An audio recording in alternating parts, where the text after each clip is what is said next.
abalina naye bw'ogatta ebigambo by'Odinga n'ogatta ebigambo bya Uhuru Kenyatta ebiva mu bino bisobola okukuzaayo mu ICC kubanga ab'ebyokwerinda mu kugombola abeekalakaasa mulimu ebikolobero bye bakoleddemu kakati ebikolobero ebyo bibaako n'abiragira Commander in Chief yeggwe so kati embeera eyo eringa eyagala okukaka Ruto aleme kuwanvuya nti okuteesa ayagala naye ayagala akuwanvuya eringa eyagala okumukaka okukkiriza okuteesa kuleme kulwawo kati omutawaana omulala gulabeka ogukyali bwe tuba tukkiriza okutuula baani abagenda okutuula kubanga akakiiko akaasooka akaateekebwawo bonna kaalema era Ruto Odinga yakakubyemu ebituli nti nze nalonda abantu enjasa biggu ne mbateeka kakiiko naye bw'otunuulira oli be yalonda alinga eyali yejjako obwejja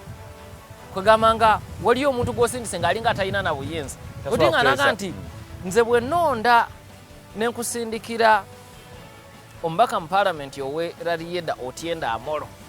okkiriza nti nnyungudde omuntu gwe nsobola okukkiriza ne kyakkaanyiza nakyo naye gwe ttiimu gye walonda olinga eyali amala okumaza ebiseera so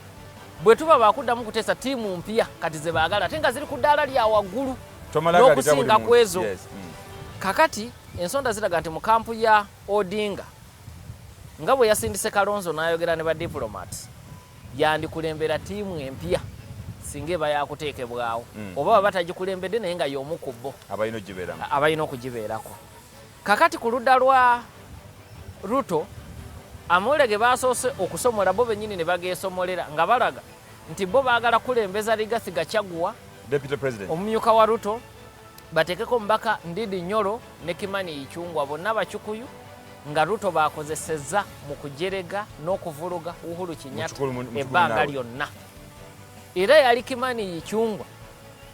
eyagamba n'abantu nti ne faamu za bana bakulembeddemu okwekalakasa tuzirumbe bwe yamala okwogera ekigambo ekyo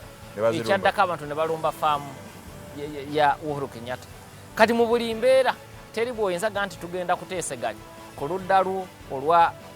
Ruto ng'okulembeza Gachagua ng'okulembeza Kimani Ichung'wah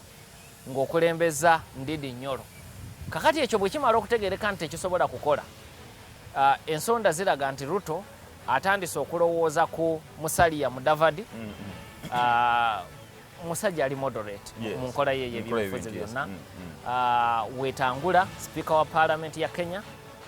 ne musajja ali very moderate so enteeseganya ku ludda lwa Ruto kati balinga batandise okulowooza ku linnya erya Mudavadi erya Wetangula bwe ziba zinaabaawo ku ludda